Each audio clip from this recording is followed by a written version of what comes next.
Me again. So, since it is seeming to take me a little while to put this virtual barn tour together,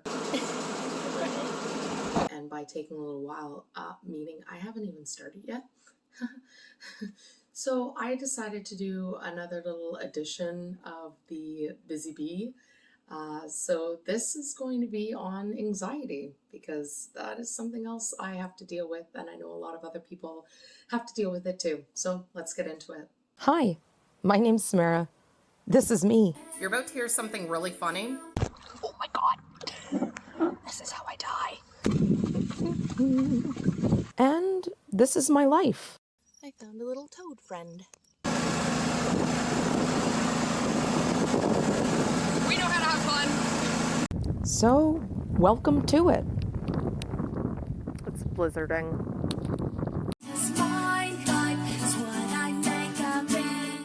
So, anxiety is basically your body's natural response to stress, but it can also show up in a whole bunch of other little fancy mechanisms. It's estimated globally back in 2017 that 284 million people were kind of diagnosed with some sort of anxiety disorder. You can only imagine how last year probably upped that a lot.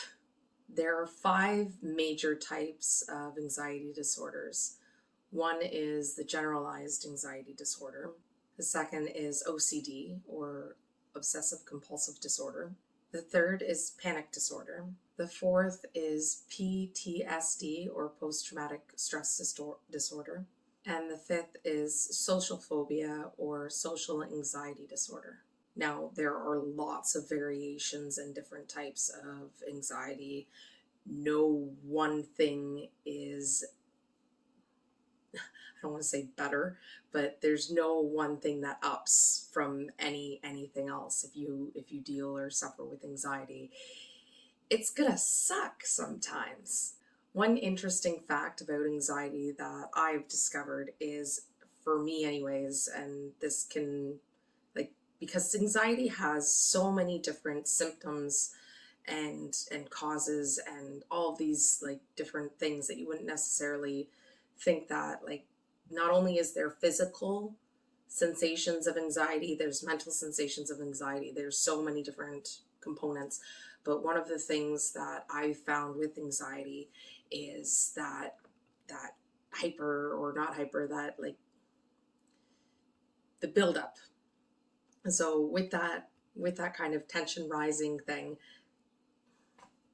Quinn, anxiety has the same kind of ramped up effects as excitement does. So you really have to kind of investigate your feelings as to whether you're actually feeling anxious over a certain thing or if you're actually excited about it, because it actually puts off the same feelings. I said actually a lot. Actually. As I pointed out before, there's a lot of causes behind anxiety. You can induce a lot of anxiety via caffeine, not sleeping, not eating properly, eating things that you shouldn't eat. There's also the mental aspect of it, which is like stress, fear, shame, guilt. There's also your typical childhood traumas, genetics, hereditary things, stuff like that.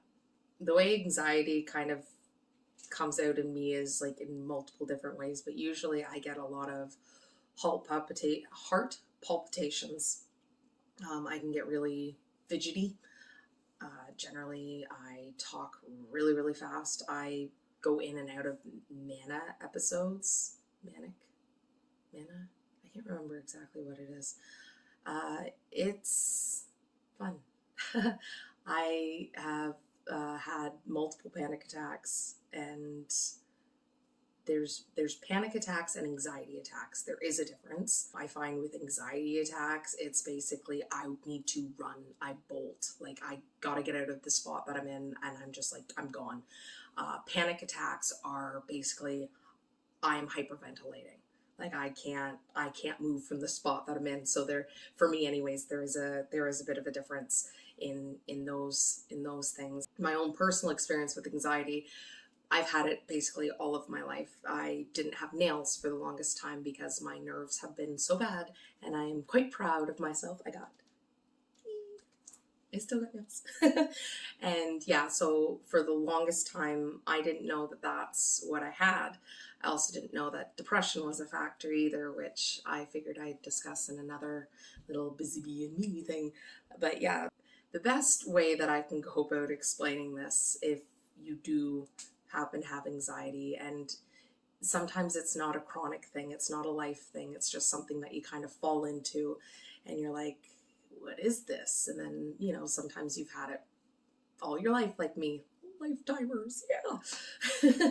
But when dealing with anxiety, the best thing that you can do that I believe helps everybody is just learn about it. Like, do your own research, like little blurps that I've come up with here.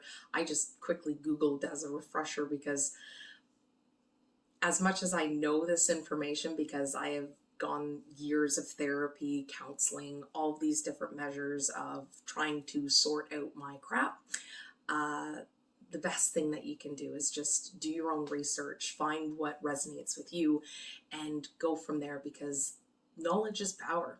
And once you kind of strike that fear out of it, like, you just get to know yourself a little better, and you get to know what kind of your triggers are and how to work with yourself, because that's basically, there's no amount of outside help that's going to help you more than your internal work. Now, that being said, I'm not a doctor. So if you do suffer from these things, like, you definitely talk to somebody, because that's, again, another really, really good and helpful way of dealing with this stuff. Whether, you feel comfortable talking with a friend, a doctor, or somebody, it's always good to talk about these kind of things, or at least open up to someone. Another form is, if it is to that point, like, no shame here. I was on medication for a really long time, trying to combat the fluctuations in here. So that was a fun time. Note to the wise: do not quit any medication cold turkey. Follow the instructions. Regardless how you're feeling, the medication, the doctor won't prescribe you something that they don't feel is going to be helpful to you. So I have a bit of phobias around taking medication. I don't like to. You almost got to twist my arm to get me to take Tylenol sometimes. So it's just me. That's fine. A lot of people out there are like that too. So when it got to that point where I was basically at my wit's end, I went on medication for a little while, and then I didn't like how I felt after a few months, and I'm just like, I don't like not being able to feel anything. Like, it's better than feeling the way I was, but now I don't feel anything. So I'm just like, well, I can solve this, and I just stopped. That wasn't a good idea. So don't do that if you can help it. There's a couple other little, like I mentioned, counseling, therapies. There's a lot of mindfulness programs out there that you can take. I took a booklet course, Bounce Back program, and they sent you booklets that you would fill out, and then you'd have a discussion over the phone with one of their counselors. There's also cognitive behavioral therapy and DBT. I can never remember what the D stands for, but there's those ones that actually help teach you how to take control back, in a sense. And I really liked that one. It was a 12-week program that I went into with that one, and that one was a really, really good one. There's also, you can do dietary adjustments and things like that as well. So yeah, with everything that's been going on, and everybody's trying to bring mental awareness out there, it's not anything that you need to kind of hide from or anything. Like, I always say I'm crazy in a good way, because I know how my antics, I know what I'm like, and I know how I can come across sometimes. So it's like, I just, like, sometimes I care and sometimes I really don't care, and you should be proud of who you are, regardless what your ticks are. So yeah, that's what I got for you guys this week. So until next time, I hope you guys have a fantastic day, week, month, whenever I see you or you see me again. And until then, be happy, guys. Bye. Actually.